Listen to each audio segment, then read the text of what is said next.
What if there's something in the deep woods that isn't just legend, something that watches, something that remembers?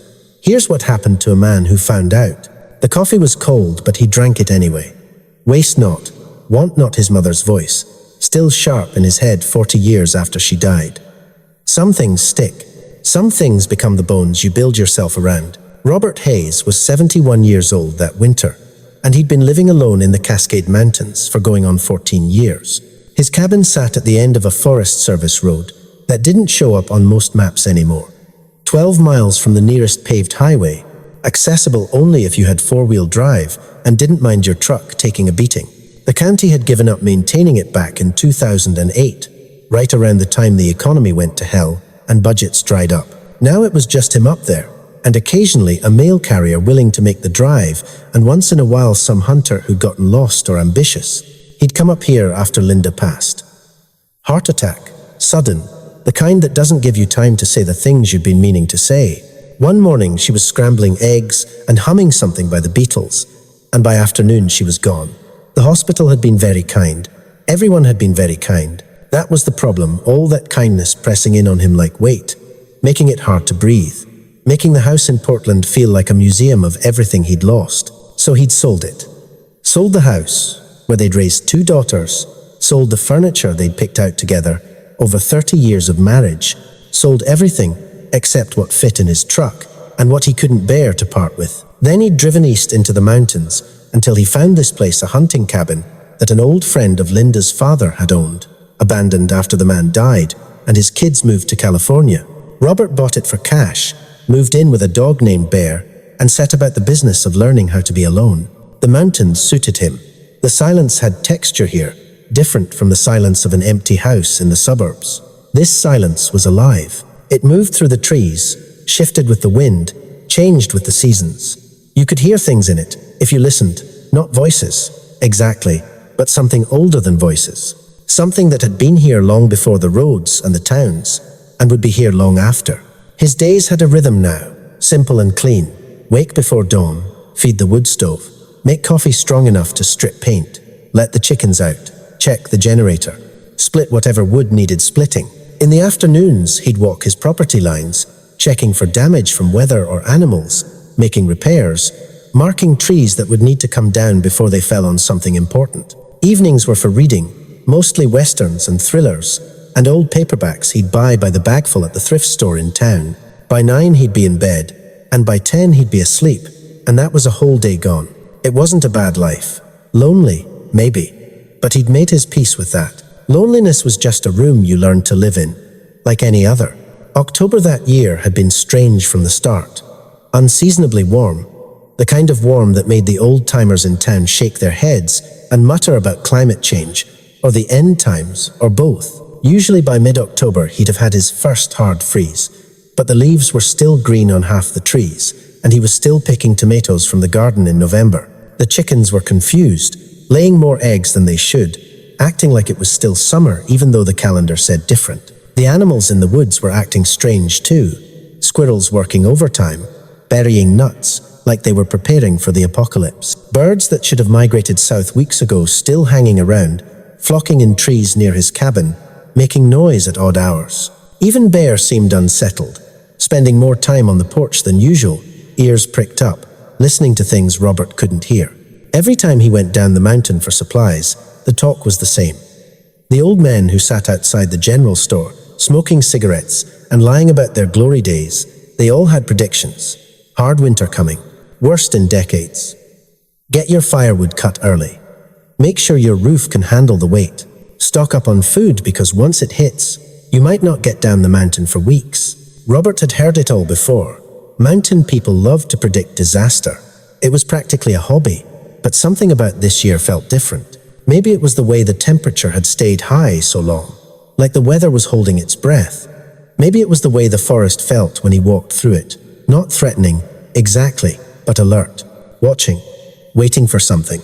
So he prepared, cut more wood than he'd ever stacked before, cords and cords of it, covered and ready, filled his root cellar with canned goods and dried beans and rice, enough to last him through till spring if he had to. Bought extra feed for the chickens, extra fuel for the generator, extra everything. His daughters called it paranoia when they phoned, but they were down in Seattle and Eugene living their lives, too busy to worry about their father in the mountains. He didn't blame them. He'd done the same thing to his own parents, back when he was young and immortal. The temperature drop came the Tuesday after Thanksgiving. One day it was 55 degrees and sunny. The next morning, there was ice on the water bucket, and the weather radio was talking about a major storm system forming over the Pacific.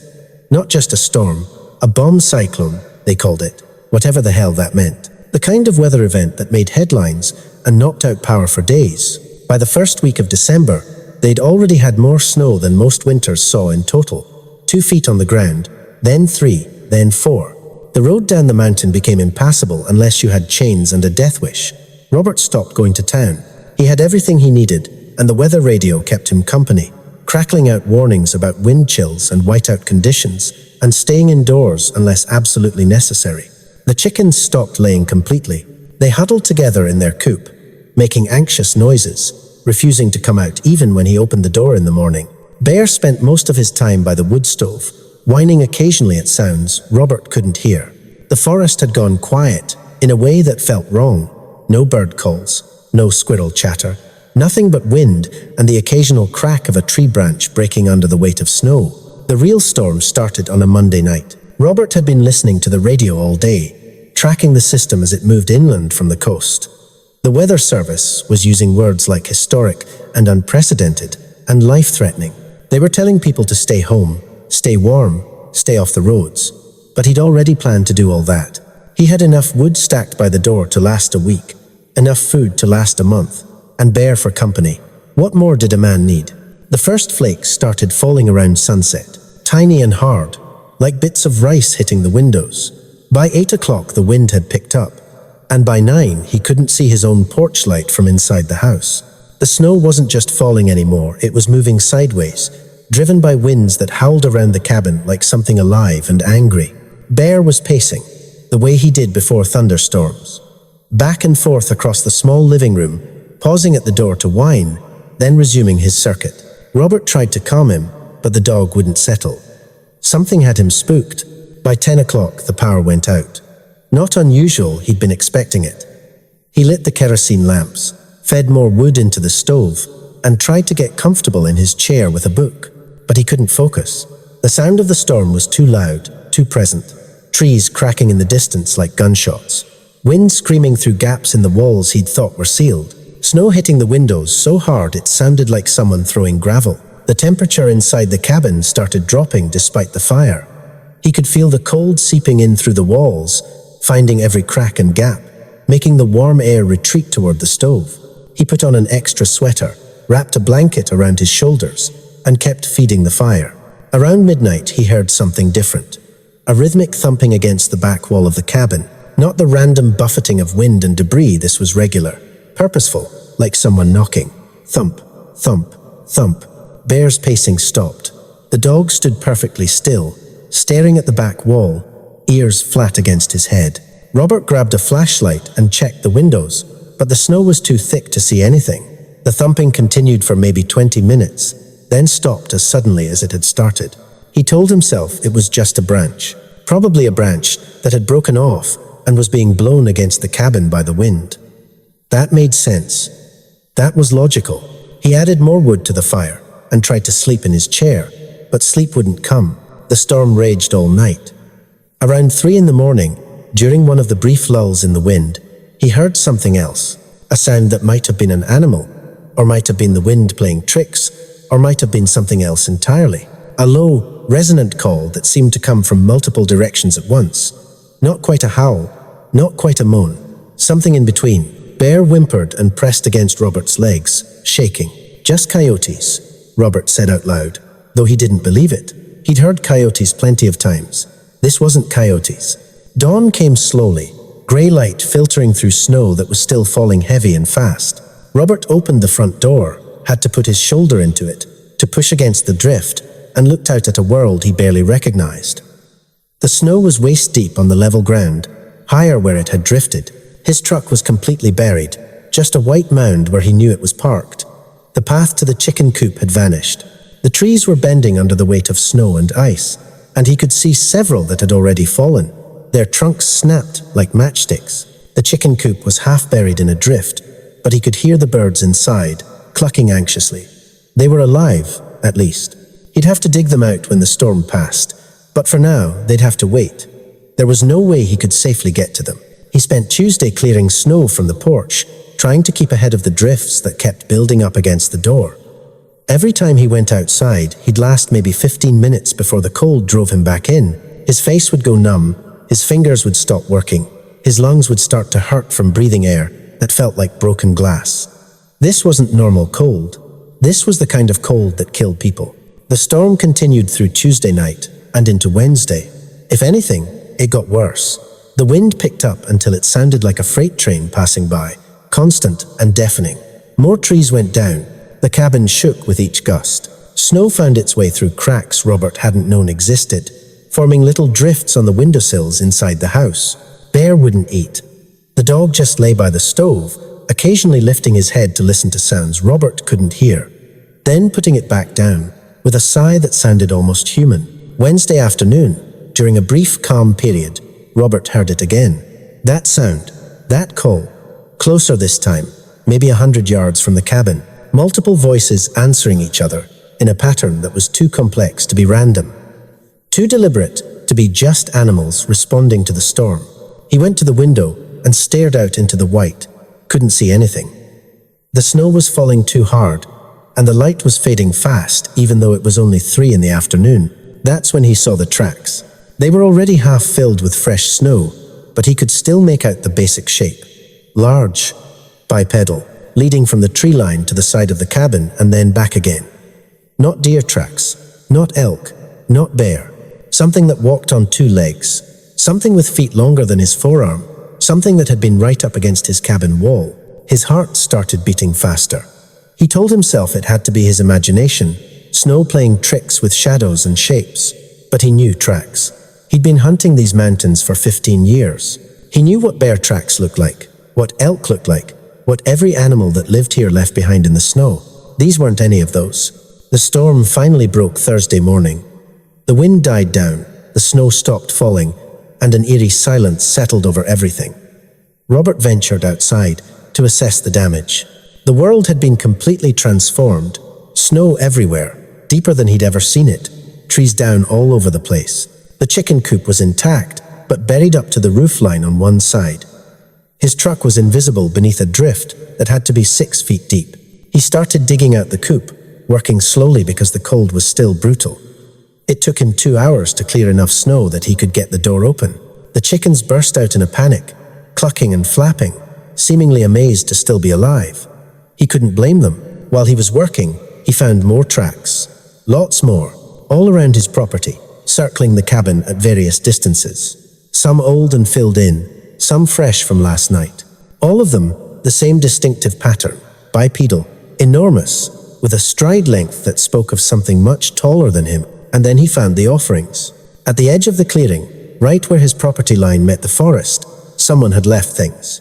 Arranged them carefully, deliberately. Smooth river stones stacked in a cairn. Pine cones arranged in a circle. Branches stripped of bark and placed in a pattern. Small bundles of dried berries tied with strips of cedar bark. His hands started shaking, and it wasn't from the cold. He went back inside, locked the door, and sat by the fire, trying to think. Trying to rationalize. Trying to make sense of what he was seeing. There was the official explanation, the one that his logical mind wanted to accept. He was 70, 1 year old, living alone in the mountains, maybe starting to lose his grip on reality. Maybe he was seeing things that weren't there. Maybe the isolation and the storm and the stress had finally gotten to him. But there was another explanation, one he didn't want to think about, one that his rational mind rejected completely, one that every instinct in his body was screaming was true. Something lived in these mountains, something intelligent, something that had watched him during the storm, something that had left him gifts. Thursday night he barely slept. Every creak of the cabin, every whisper of wind, every shadow moving outside his window had him sitting up, heart pounding. Bear stayed pressed against his legs, occasionally growling at nothing Robert could see. Friday morning brought sun for the first time in a week. Brilliant, blinding sun reflecting off endless white. Robert made coffee and stood on his porch, looking out at the transformed landscape. The beauty of it was almost painful. Evergreens bowed under the weight of snow, icicles hanging from every branch, catching the light like cut glass. A world scrubbed clean and silent and utterly foreign. The tracks were still there, clearly visible now in the daylight, creating a pattern around his cabin that he couldn't ignore or explain away. They came from the forest on the north side. They circled his property. They approached the cabin at multiple points. Then they returned to the forest, heading up the mountain into terrain too steep and remote for most creatures to navigate. He followed them. He shouldn't have. He knew that even as he put on his warmest clothes, packed a day pack with water and emergency supplies, and told Bear to stay, the dog whined and paced, clearly not wanting Robert to leave, but Robert couldn't help himself. He needed to know. The tracks led uphill, into old-growth forest where the snow wasn't quite as deep under the canopy of ancient Douglas firs and cedars.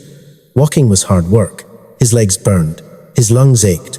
He had to stop every few minutes to catch his breath and remember that he was 71, not 40, and needed to pace himself. The tracks continued, steady and purposeful, following game trails he'd explored before but going farther than he usually ventured. After about 2 hours of climbing, he came to a place where the forest opened into a small meadow. The sun was high now, and the snow in the clearing was pristine, except for the tracks cutting straight across it. On the far side of the meadow, right at the tree line, he saw them. His first thought was that they were bears. Had to be bears. Standing upright the way bears sometimes do. But bears don't stand that tall. Bears don't stand that still. Bears don't watch you with that kind of intelligence in their eyes. There were 3 of them, 2 large, maybe 8 feet tall, maybe more. It was hard to judge at this distance. 1 smaller, probably young, standing between the 2 adults. They were covered in dark brown hair, shaggy and thick. Their faces were not quite human, not quite ape. Something in between, something that shouldn't exist. They weren't threatening. That was the strange part. They just stood there, watching him watch them. The way you might observe something interesting but not dangerous. The way you might look at a neighbor you'd been checking up on. The smaller one, the young one, took a step forward. One of the adults made a sound, low and rumbling, and the young one stopped. But it raised one arm, not threatening, more like waving, acknowledging his presence. Robert's hand went to his coat pocket where he usually kept his phone. But of course his phone was back at the cabin, dead battery, no signal anyway. No way to document this. No proof, except his own eyes, and his own memory, and the certainty that he was seeing something that science said didn't exist. They stood there for maybe 2 minutes. Him on one side of the meadow, them on the other. The sun bright overhead, the silence so complete he could hear his own heart beating. Then the larger one, the one he thought might be male, though how could you tell, made another sound. Not aggressive, more like a goodbye, an acknowledgement, a mutual understanding that this moment was enough. And they turned and walked into the forest, not running, not hurrying, just walking with a casual grace that something that size shouldn't possess. Within seconds they'd vanished into the trees, leaving nothing but their tracks, and Robert standing alone in the snow, shaking with cold and adrenaline, and something else he couldn't name. He stood there for a long time after they'd gone, trying to process what he'd seen, trying to fit it into his understanding of the world, trying to decide if he was losing his mind or if he'd just witnessed something that would change everything he thought he knew. Eventually the cold drove him back. He followed his own tracks down the mountain, moving faster now, partly from fear and partly from urgency. He needed to get back to the cabin, needed to write this down before the details started to fade, needed to make sense of what had just happened. Bear was waiting on the porch, frantic with relief when Robert finally came into view. The dog jumped on him, whining and licking his face, and Robert hugged him hard, grateful for something warm and real and familiar. Inside, he built up the fire and made coffee and sat at his small kitchen table with a notebook. He tried to write down everything he'd seen, every detail, before his memory could start playing tricks. The height, the color of their fur, the way they moved, the sound they made, the intelligence in their eyes. But words felt inadequate. How do you describe something that shouldn't exist? How do you capture the feeling of recognition? Because that's what it had been, hadn't it? That moment of mutual acknowledgement. They'd known he was there during the storm. They'd been checking on him. They'd left offerings. They'd wanted him to know they existed. even if just for this one moment. The rest of the day passed in a fog. He went through the motions, feeding the chickens, bringing in wood, melting snow for water. But his mind was elsewhere, replaying the encounter over and over. Had it really happened? The tracks said yes. The offering said yes. But his rational mind kept trying to find alternative explanations that made sense in the world as he understood it. That night, he found more offerings. Fresh ones, left while he'd been at the meadow. More stones, more pine cones, and something new, a branch with the bark stripped off in a spiral pattern, impossibly intricate. Clearly the work of hands with opposable thumbs and artistic intent. He picked it up, turned it over in his hands, studied the craftsmanship. This wasn't random. This wasn't nature. This was art. Communication. A message from something that wanted to be understood, even if it couldn't be fully known. Saturday and Sunday passed quietly. Robert walked his property twice each day, checking for new tracks, new signs. He found them. Every morning there were fresh tracks, always staying at the edge of the tree line, never coming too close. As if they understood boundaries, as if they were respecting his space while also watching over it. He started leaving offerings of his own. A loaf of bread, wrapped in paper, apples from his root cellar, a knife with a good blade that he'd been meaning to sharpen but never got around to. He left them at the edge of his property where he'd been finding the stones and pine cones. By morning they were always gone. He couldn't tell anyone. Who would believe him? His daughters would think he'd finally cracked from the isolation. The people in town would think he was crazy or lying. And even if someone did believe him, what then? Scientists, television crews, people tramping through the forest with cameras and equipment, trying to capture what he'd been privileged to see. No, this was between him and them, a secret, a gift, something that existed outside the normal world, in the spaces between what people knew and what they believed. The winter continued its brutal course. More storms came, none as bad as that first one, but all of them difficult. Robert worked hard to keep up with the snow removal, the wood splitting, the constant maintenance that mountain living demanded. His body ached, his joints screamed. Some mornings, he could barely get out of bed, but he was never truly alone. They were there, in the forest, watching. Occasionally he'd hear them, distant calls echoing through the trees. Sometimes he'd find new tracks, sometimes new offerings. Once he found a deer carcass fresh killed, partially butchered. The best meat removed left 50 yards from his cabin. He took what he needed, left the rest, and the next day it was gone. They were providing for him. The way family provides for family. The way neighbors look out for neighbors. December turned to January. January turned to February. The snow stayed deep, but the temperatures started to moderate. Robert's supplies were holding up, but he was getting tired. The isolation was wearing on him in ways it never had before. His daughters called when they could get through, voices crackling over the sat phone, worried about him, urging him to come down the mountain for a while, but he couldn't leave. Not yet. Not while they were still there, still watching, still communicating in their way. One night, in late February, he woke to sounds on his porch. Not threatening sounds, just movement, careful and deliberate. Bear growled low, but didn't bark, which was strange. The dog seemed to understand that whatever was out there wasn't a danger. Robert got up slowly, grabbed his flashlight, and went to the window. The moon was 3/4 full, bright enough to see by even without the flashlight. 2 figures stood on his porch. Young ones. Adolescents. Maybe, if you could apply that term to something that wasn't quite human. They were smaller than the adults he'd seen, maybe 6 feet tall. Slimmer, moving with the gangly awkwardness of not quite grown. They were arranging something on his porch, placing objects carefully, deliberately. He watched through the window, barely breathing, afraid to spook them. They worked for maybe 5 minutes, then stepped back as if to admire their handiwork. One of them looked toward the window where Robert stood. Their eyes met.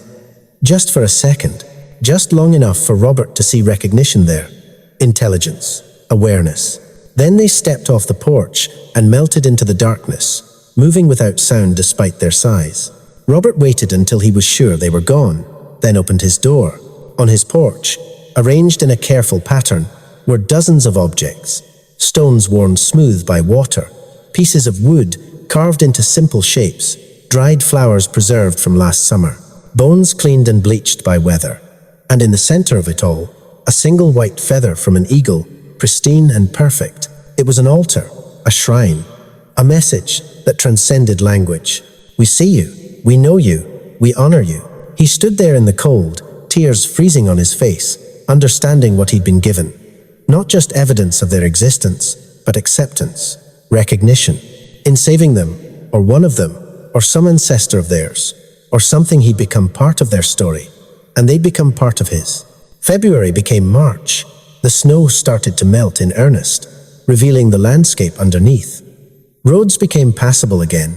His daughters were making noises about visiting, about checking on him, about maybe it was time to think about moving somewhere with easier access to medical care. Robert knew they were right. He was 71. He'd survived a brutal winter alone in the mountains. His body was wearing out. His heart wasn't what it used to be. The isolation, while therapeutic at first, was becoming dangerous. How long before something happened, a fall, a heart attack, something, and there was nobody around to help? But how could he leave? How could he abandon this place, these neighbors, this strange and perfect understanding? One morning in early April, he woke to find them all gathered at the edge of his property. 5 of them, 2 adults, 3 young ones at various stages of growth. They stood there in the dawn light, massive and impossible, watching his cabin. Robert went outside in his bathrobe, coffee cup in hand, and stood on his porch looking back at them. They didn't move, didn't make sounds, just stood there, and Robert understood that this was goodbye. They knew before he did. They always knew. He raised his coffee cup in a salute. The smaller one, the one who'd waved in the meadow, he was sure it was the same one, raised one massive arm in response. Then they turned and walked into the forest, up the mountain, into terrain he'd never be able to follow. And he knew he'd never see them again. The rest of April was spent preparing to leave. His daughters helped him pack. They hired people to haul his belongings down the mountain. They found him a small apartment in town, close to the hospital, close to the senior center, close to all the things old people were supposed to need. He didn't tell them about the tracks, about the offerings, about what he'd seen. They wouldn't understand. They'd worry about his mental state. They'd make him see doctors who'd prescribe pills for conditions he didn't have. Some things are meant to be kept private. Some experiences belong only to those who lived them. On his last day in the cabin, Robert walked the property one final time. Spring was coming hard now, flowers pushing up through the last patches of snow, birds returning from the south, the forest waking up after its long sleep. He found one last offering at the tree line, a single carved stone, perfectly round, with symbols etched into its surface that he didn't recognize, but somehow understood. It meant safe travels. It meant you are remembered. It meant this place will always be yours. He put it in his pocket and walked back to the cabin where his daughters were waiting with their cars packed and ready to drive him down the mountain. That was 4 years ago now. Robert lives in town, in his small apartment, with its view of the parking lot and its walls too thin to keep out his neighbor's television noise. He has friends at the senior center. He sees his daughters regularly. He gets good medical care. It's a comfortable life, the kind of life people his age are supposed to want. But some nights, he can't sleep. Some nights, he stands at his window looking toward the mountains. They're visible from here on clear days, a dark line against the sky, and wonders if they're still there, still watching, still leaving offerings for visitors who might understand. He keeps the carved stone on his bedside table, touches it sometimes when he's falling asleep, remembers the weight of snow and the silence of the forest, and the feeling of being part of something ancient and unknowable. His daughters worry about him. They say he seems distant sometimes, distracted. They want to know if he's happy, if he's adjusting, if this is the right choice. He tells them yes. He tells them he's fine.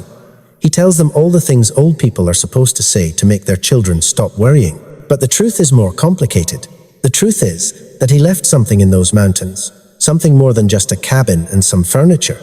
He left a version of himself that understood his place in the larger world, a version that knew he was connected to things bigger and older than human civilization, a version that had been seen and known and accepted by something that shouldn't exist. Sometimes at night, when the apartment is quiet and the traffic noise has died down, he hears sounds that don't quite fit, calls that might be nothing or might be something, echoing across the distance between where he is and where he used to be. He's not afraid, not anymore. Fear is for people who don't understand that the world is larger and stranger than they've been taught. Fear is for people who need everything explained and categorized and made safe. Robert knows better now. Robert knows that some mysteries are meant to stay mysteries, that some questions don't need answers, that some connections transcend explanation. The carved stone sits by his bed. In the morning light, you can see the symbols etched into its surface, intricate and deliberate. His daughters have asked about it. He tells them it's just a rock he found, just something to remember the mountains by. They accept this explanation because they want to believe their father is just a normal old man who misses the place he used to live. They don't see what he sees. They don't know what he knows. They don't understand that he carries something with him that can't be explained or shared or proven. They don't realize that on quiet nights, when the world seems small and the walls press in too close, he touches that stone and remembers a different kind of silence, a different kind of presence. He remembers standing in snow up to his waist, watching something impossible walk away into the forest.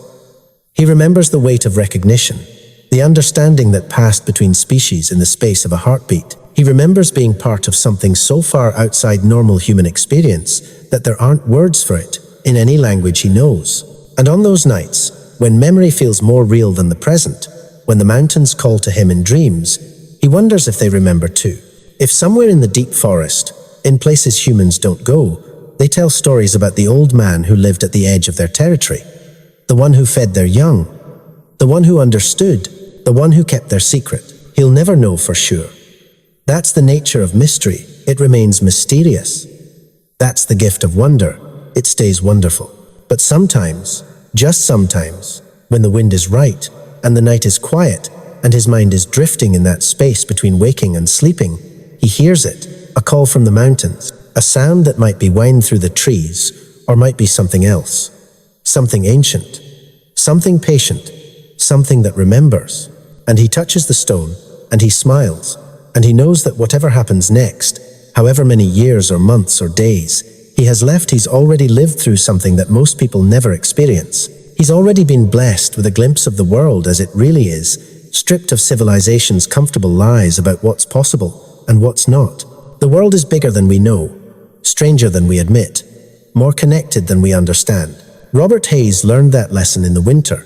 He turned 71, alone in a cabin during the storm of the decade, when something impossible saved him by accepting him, and something ancient adopted him by revealing itself. He carries that knowledge now, like he carries the stone, private, precious, proof of nothing except to himself. And maybe that's enough. Maybe some truths are meant to be held quietly, in the spaces between heartbeats, in the silence before sleep, in the moments when the world reveals its deeper nature to those brave enough or foolish enough or lucky enough to see. The mountains still stand, the forest still keeps its secrets, and somewhere in the deep places where the snow never fully melts and the trees remember their own beginnings, something watches and waits and remembers the old man who understood. The woods keep their secrets, always have. The question isn't whether that's true. The question is, what are you willing to believe when the evidence stands in front of you? Robert's apartment has a balcony, small thing, barely big enough for 2 chairs and a potted plant his daughter Sarah brought over because she thought it would brighten the place up. The plant died within a month. He forgot to water it, or watered it too much, or maybe it just couldn't survive in a place that felt this disconnected from the earth. But he sits out there sometimes, even in the cold, especially in the cold. His neighbors think he's crazy 75 years old now, sitting outside in 40-degree weather with a blanket wrapped around his shoulders and a cup of coffee going cold in his hands. They don't understand that he's not sitting. He's listening. The town sounds never stop. Cars on the highway a mile away, constant low hum like tinnitus. Sirens at odd hours. Someone's stereo-thumping bass through the walls. Dogs barking. People arguing. Airplanes overhead, their lights blinking across the dark like mechanical stars. Nothing like the mountains. Nothing like the silence that had texture and weight and meaning. 4 years, he's been here now. 4 years of doctor's appointments and social hours at the senior center, and his daughter stopping by every Sunday for dinner that he has to pretend to enjoy. 4 years of being the person everyone expects him to be, the aging widower, the retired carpenter, the old man adjusting to town life after too many years alone in the woods. They don't know what he gave up when he left. They can't know. How do you explain to someone that you left behind a family that wasn't human? How do you tell your own daughters that the loneliest years of your life were also the most connected you've ever felt? You don't. You smile and nod and take your blood pressure medication and complain about the weather like everyone else your age. You play the role. You survive. But some nights, when the apartment feels like a cage and the walls press in too close, Robert takes the carved stone from his bedside table and holds it in his palm. The symbols catch the light from the street lamp outside his window. He traces them with his thumb, following patterns that still don't make sense to his conscious mind, but speak to something deeper. Some part of him that learned a language without words that winter when the world went white, and his understanding of what was possible got rewritten. The stone is warm, always warm, even on cold nights, as if it holds heat from somewhere else, somewhere distant, somewhere that still remembers him. His daughter Emily has suggested therapy. Not directly, she's too polite for that. But she drops hints, mentions that her friend's father started seeing someone after his wife died, and it really helped with the adjustment. Talks about how it's normal to feel isolated after a big move. Wonders if maybe he'd like to talk to someone about his feelings. Robert always changes the subject. What would he tell a therapist? That he lived next to Bigfoot for a winter. That they left him gifts and watched over his property and communicated with him in ways that bypassed language entirely. That he's not depressed, he's grieving the loss of something most people would say never existed in the first place. They'd medicate him. They'd call it delusions brought on by isolation and age. They'd take away the one true thing he has left and replace it with pills that would make him forget or stop caring. So he keeps quiet, plays the role, survives. The senior center has a book club. Robert goes sometimes because Sarah signed him up and checks to make sure he's attending. They read mysteries mostly, and historical fiction, and occasionally something more literary that everyone pretends to understand. Last month, they read a book about a man who goes into the Alaskan wilderness to find himself and ends up dying alone in an abandoned bus. The discussion was painful. Everyone talking about hubris and the importance of community and how isolation makes people crazy. How nature isn't some spiritual cure-all. It's dangerous and indifferent and will kill you if you're not careful. Robert sat there drinking bad coffee from a styrofoam cup and thinking about his winter in the mountains, about how alone he'd been and how not alone he'd been simultaneously, about how the isolation hadn't made him crazy, it had made him sane in a way that didn't fit the world's definition of sanity. A woman named Margaret Widow, 70s, too much perfume, leaned over and whispered, "You lived in the mountains for a while, didn't you? Do you think the man in the book was foolish?" Robert thought about it. About Chris McCandless starving to death because he didn't know what was edible and what wasn't. About inexperience masquerading as enlightenment. About the difference between running away and finding your place. "I think he was looking for something real," Robert said finally. "Maybe he didn't find it the right way, but at least he was looking." Margaret nodded like she understood, but she didn't. None of them did. They were all here in this overheated community room with its fluorescent lights and motivational posters about aging gracefully, and they thought they understood wilderness because they'd read a book about it. Robert goes for walks sometimes, down streets that all look the same, past houses that all smell like the same cleaning products and air fresheners. Dogs bark at him from behind fences. Kids stare from their yards. Cars slow down when they pass him, as if worried he might wander into traffic. He's not that far gone. Not yet. He still knows where he is, who he is, what year it is. All the tests they give him at the doctor's office to check for dementia, he passes them fine. Names the president. Counts backward from 100 by sevens. Remembers 3 words they tell him at the beginning of the appointment and ask about at the end. But sometimes, walking these streets, he loses track of why he's here, forgets that he chose this, stands at an intersection waiting for the light to change and can't remember where he was going or why it mattered. Those moments scare him more than anything in the mountains ever did. There's a park at the edge of town. Not much of a park, just 10 acres of scrubby trees and a creek that runs brown with runoff most of the year. But it's the closest thing to wilderness within walking distance. So Robert goes there when the apartment gets too small and the noise gets too loud. The trees are wrong. That's what hits him every time. They're the right species, Douglas fir, cedar, some maple, but they're wrong. Too young, too tame, too accustomed to human presence. They don't have the weight of the old-growth forest, that sense of time compressed into living wood. They don't speak the same language, but it's better than nothing. He finds a bench that overlooks the creek and sits there for hours sometimes, watching the water move and trying to remember what it felt like to be connected to something larger than himself. One afternoon in late May, a year after leaving the mountains, he's sitting on his bench when a deer walks out of the brush on the far side of the creek. A doe, young, still learning the world. She freezes when she sees him. They stare at each other across the water. Robert doesn't move, barely breathes, just watches. The doe takes a cautious step forward, then another. She's trying to decide if he's dangerous, weighing her instincts against her need to drink from the creek. "Go ahead," Robert says softly. "I'm not going to hurt you." The deer tilts her head, listening. Then, slowly, deliberately, she walks down to the water's edge and drinks. She keeps one eye on Robert the whole time, but she's not running. She's made her decision. He's safe. Something in Robert's chest loosens. Some knot of tension he didn't know he was carrying.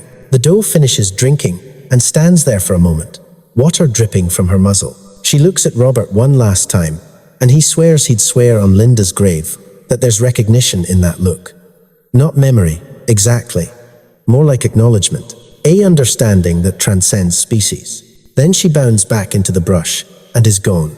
Robert sits there for another hour after she leaves, turning the moment over in his mind like a stone in his palm.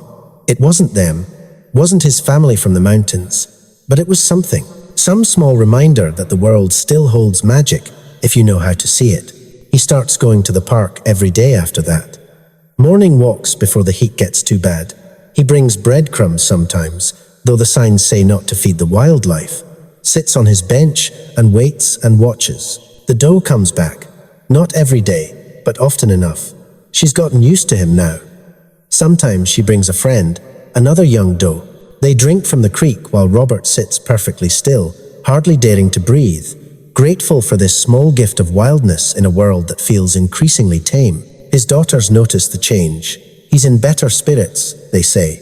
Seems more engaged. Must be adjusting finally. They exchange pleased looks over Sunday dinner, congratulating themselves on making the right decision to move him to town. Robert doesn't correct them. Let them think what they want. Let them believe that community and medical care and proximity to family are what's saving him. They don't need to know that what he's really doing is searching for small pieces of what he lost. Collecting moments of connection with the natural world, like a man dying of thirst collecting raindrops in his palms. Summer that year is brutal. Heat wave after heat wave, temperatures pushing into the high 90s, the kind of weather that kills old people in apartments without air conditioning. Robert's apartment has AC, but he doesn't use it much. The cold air feels wrong somehow. Artificial, dead.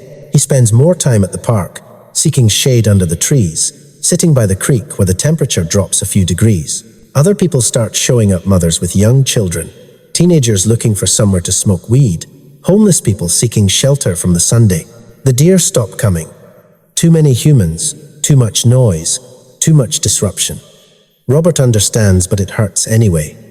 Another small connection severed. Another reminder that the world keeps shrinking. One afternoon in August, the heat's so oppressive that even the birds have gone quiet. Robert is sitting on his bench when an old man shuffles over and asks if he can share the shade. "Free country," Robert says, moving over to make room. The man sits with a grunt. He's older than Robert, maybe 80, maybe more. Skin like leather, hands that shake, eyes that have seen too much and understand the weight of it. They sit in silence for a while. Sometimes that's enough. Sometimes words just get in the way. "You come here a lot," the old man says eventually. Not a question. Most days. Looking for something, Robert considers lying. Considers saying he just likes the fresh air, or needs the exercise, or enjoys watching the creek. But there's something about this stranger, something in the way he's asking, that suggests he might understand. "Used to live in the mountains," Robert says. "This is the closest thing I can find now." The old man nods. "Mountains. Remember you, even when you leave. Especially when you leave. You from the mountains? 40 years. Up near Glacier Park, Montana Way, trapped for a living back, when you could still make money doing that. Saw things up there." He pauses, weighing whether to continue. Things people don't believe in. Robert's heart starts beating faster. What kind of things? The kind that watch. The kind that leave signs. The kind that indigenous folks been talking about for thousands of years, while white people laugh and call it superstition. The old man turns to look at Robert directly. You saw them too, I can tell. It's not a question, it's recognition. One witness acknowledging another. How do you know? Same way you know about me. Something in the eyes. Something in the way we keep coming back to these sorry-ass trees, pretending they're the real thing. He laughs, dry and crackling. We're trying to remember. Trying to hold on to something that don't fit in this world no more. Robert feels something loosen in his chest. The relief of being understood. The weight of carrying a secret alone finally shared. What did you see? He asks. Family of them. Up near the Canadian border, winter of 1982. I was running my trapline, middle of nowhere, temperature, so cold your spit froze before it hit the ground. Found tracks. Followed them against my better judgment. Found their camp, if you can call it that. They were living in a rock shelter, keeping a fire, had hides drying and tools made from stone and bone. Saw me watching, could have killed me easy. Instead, they just looked at me. Let me look at them. Like we was recognizing each other across some divide that ain't supposed to be crossed. What happened then? Nothing. I backed away slow. They let me go. Next day the camp was gone. Tracks heading up into terrain where I couldn't follow. I tried to tell people. Wife thought I was crazy. Friends laughed. Even my kids, when they got old enough to hear the story, treated it like I was senile or making shit up. So you stopped telling it. Had to. You learn quick that some truths just separate you from other people, make you an outsider in your own life. He's quiet for a moment. But I never forgot, and I never stopped believing, even when everyone else said I should. They sit there while the sun moves across the sky, and the heat presses down like a weight, and somewhere in the distance a siren wails. Two old men on a bench, carrying secrets that the world says don't exist. You think they're still out there? Robert asks. Or are we just holding on to something that's already gone? I think the world's bigger than most people know. I think there's still wild places where wild things live. I think just because we left, don't mean they forgot about us. The old man stands up, joints popping. I think we were blessed, you and me. Got to see something real in a world that's mostly fake. That's worth something, even if nobody believes it. He shuffles away without saying goodbye. Robert never sees him again, asks around the senior center, but nobody knows who he's talking about. Describes him to the park regulars, but they just shake their heads. Maybe he was real. Maybe he was something else. Maybe it doesn't matter. What matters is that for one afternoon, Robert wasn't alone with his secret. Wasn't crazy for believing in something that shouldn't exist. Wasn't the only one carrying the weight of witness. Fall comes, and the heat finally breaks. Robert's daughters start talking about Thanksgiving, making plans, assigning dishes. They want him to come to Sarah's house this year, meet her new boyfriend, pretend to be the proud grandfather to Emily's kids who barely know him. He agrees because what else is he going to do? Sit in his apartment alone eating turkey from the deli counter. He's not that far gone. Not yet. But as November approaches, as the days get shorter and the nights get colder, and the first frost kills what's left of his daughter's potted plant on the balcony, Robert feels something building in his chest. A pressure, an urgency, a need that he can't name, but can't ignore. He dreams about the mountains now. Every night. Dreams so vivid that he wakes up disoriented, convinced he's back in his cabin, confused by the sound of traffic instead of wind through the trees. In the dreams, he's walking the old trails, checking his property lines, finding offerings at the edge of the forest stones and carved wood, and that feeling of being watched over, protected, remembered. He wakes from these dreams with tears on his face, wakes reaching for something that isn't there, wakes with the carved stone clutched in his hand like a talisman against forgetting. His doctor increases his blood pressure medication, says his numbers are concerning, asks about stress, diet, exercise. Robert lies and says he's fine. The doctor doesn't believe him, but what can he do? Can't force a man to take care of himself. Sarah notices. Of course she notices. She's always been the observant one, the one who sees what he's not saying. She starts calling more often, stopping by, unannounced, checking on him with that look in her eyes that he recognizes from when Linda was sick, to worry trying to hide itself as casual concern. Dad, are you okay? You seem distant. I'm fine, just tired. Are you sleeping? Are you eating? Maybe we should talk to your doctor about... I said I'm fine, but he's not fine. He's drowning in a world that feels increasingly foreign. He's suffocating under the weight of being someone he's not. He's dying by inches in this apartment with its thin walls and its view of the parking lot and its complete absence of anything real. The first snow comes in late November. Just a dusting, barely enough to stick, gone by noon. But Robert stands at his window, watching the flakes fall, and feels something break inside him. Some last defense against the truth he's been avoiding. He can't do this anymore. Can't pretend. Can't survive in this world that makes perfect sense to everyone else, but feels like a cage to him. That night, he takes the carved stone and holds it to his chest and makes a decision. He's going back. Not permanently. He's not stupid. He's 75 years old with high blood pressure and joints that ache and balance. That's not what it used to be.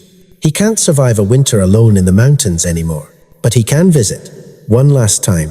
One final trip to the place where he understood his place in the world. One more chance to see if they remember him, the way he remembers them. Planning it takes weeks. He has to be careful. If his daughters know what he's thinking, they'll stop him. They'll call it dementia or depression or a death wish. They'll take away his car keys and his credit cards and his agency. They'll put him somewhere safe, where he can be monitored and medicated and prevented from making his own choices. So he lies, tells them he's going on a trip with some friends from the senior center. A group tour thing up to Seattle, see the market, maybe visit the Space Needle. They're skeptical. He's never expressed interest in group tours before, but they want to believe he's finally adjusting, finally making friends, finally moving on with his life. He lets them believe it, books a hotel room in Seattle that he'll never use, creates an itinerary, shows them the pamphlet, accepts their help-packing t-shirts and khakis, and his good jacket, nothing that would survive mountain weather. The night before he's supposed to leave, after his daughters have gone home, satisfied that their father is finally behaving reasonably, Robert repacks. Warm clothes, hiking boots, emergency supplies, everything he'll need for a few days in the mountains if the weather turns. He takes the carved stone. Of course, he takes the stone. The drive up the mountain is harder than he remembers. The road has deteriorated even more in the 4 years since he left.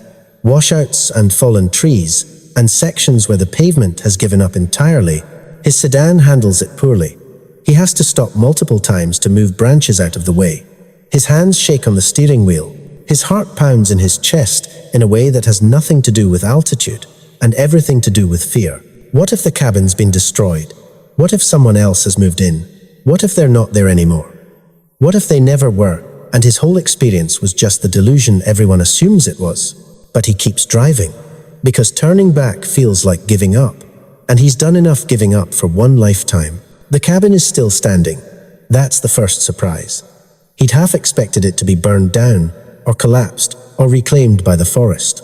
But there it is, looking smaller than he remembered, and more weathered, but intact. Someone's been maintaining it. The roof has been patched. The windows are whole. The porch hasn't rotted through.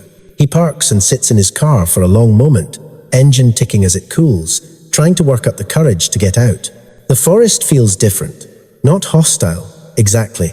More like reserved, waiting to see what he wants, waiting to decide if he's welcome. Robert opens his car door and steps out onto ground that knows the shape of his feet. The air smells ripe pine and earth, and that particular quality of mountain cold that never quite leaves even in summer. He breathes it in deep, feeling something in his chest unknot for the first time in 4 years. I'm back, he says to the forest, to the silence, to whatever might be listening, just for a few days. Just wanted to. I wanted to see if you're still here. The forest doesn't answer, but it's listening. He can feel it.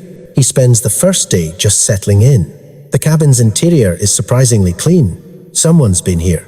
Not living here full-time, there's no furniture, no food, no personal belongings. But someone's been sweeping it out, keeping the mice from nesting, maintaining it like they knew someone might come back.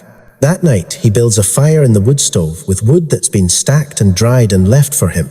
He makes coffee from supplies he brought with him. He sits in the darkness with no lights except the fire and listens to the forest remember how to talk to him. It takes until the second day for them to show themselves. He's outside at dawn, coffee cup in hand, watching the sun come up over the ridgeline when he sees the tracks. Fresh, leading from the forest to the edge of his property, circling the cabin the way they used to, checking on him the way they always did. His heart starts racing. His hands shake so badly, he has to set down his coffee cup before he drops it. "I'm here," he calls out to the forest. "I came back. I wanted to see you again, wanted to thank you for..." His voice breaks. For everything. Nothing. Just trees and silence, and the feeling of being watched. He spends the day walking his old trails. Everything's changed, and nothing's changed. The landscape is the same, but he's different. Older, weaker, less certain of his footing. He has to stop and rest more often. Has to acknowledge that his body is giving out in ways that can't be ignored much longer. But the forest holds him up, supports him, welcomes him home in its way. That night, he leaves an offering.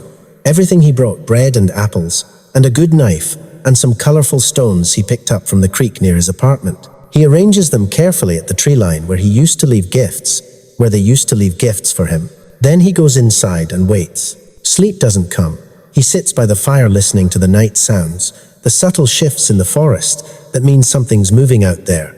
Something large, something careful, something that knows exactly where he is. Around midnight, he hears them on the porch. Footsteps. Careful placement of heavy feet on old wood that creaks under the weight. He closes his eyes and listens and doesn't move. They're there for maybe 10 minutes. He can hear them moving around, doing something, arranging something. Then the footsteps retreat. Silence returns. Robert waits until he's sure they're gone, then goes to the door. His hands are shaking so badly he can barely turn the knob. The porch is covered with offerings. More than he left, more than seems possible to have gathered in a few hours. Stones, and carved wood and feathers and bones and flowers somehow preserved from last summer. Arranged in patterns that mean something, that say something. "We remember. We watched over this place.